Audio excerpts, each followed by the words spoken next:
হঠাৎ আপনাকে এক ডাক্তার রিপোর্ট দিয়ে বলল আপনি মাত্র ৩০ দিন বাঁচবেন, আপনার ক্যান্সার হয়েছে, এখন আপনার শেষ স্টেজ যাচ্ছে। এটা শুধু আপনিই জানেন, আপনার পরিবার কিংবা বন্ধুবান্ধবরা কেউ জানে না। এখন এই রিপোর্ট পাওয়ার পরে আপনি বাসায় গেলেন। প্রতিদিনের মতো আজকেও আপনার বাবা আপনাকে বকাঝকা শুরু করলো, তোকে দিয়ে কিচ্ছু হবে না, সারাদিন কোথায় থাকিস তুই, অকাজের ছেলে, ইত্যাদি ইত্যাদি। এই মধ্যবিত্তের বাবার যেমন হয় আর কি। তখন কি প্রতিদিনের মতো আজও আপনি তর্ক করা শুরু করবেন, নাকি প্রাণ ভরে বাবার বকাগুলো শেষবারের মতো আরেকবার শুনে নেবেন? হঠাৎ আপনার মা এসে আপনাকে বলল, নে বাবা ভাতটা খেয়ে নে।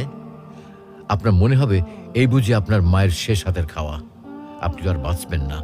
আপনি পরম তৃপ্তি নিয়ে খাবেন এবং আপনার কাছে মনে হবে এটা আপনার শ্রেষ্ঠ খাবার, যদিও ডাল ভাত হোক না কেন।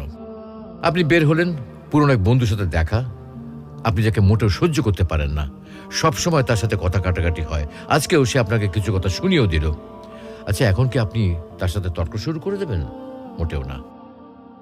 আপনি হয়তো তাকে জড়িয়ে ধরবেন এবং বলবেন, দোস্ত ভালো থাকিস। আচ্ছা জানেন, আমরা এখন মৃত্যুর কথা ভাবতেই চাই না, এ থেকে আমরা পালিয়ে বেড়াতে চাই।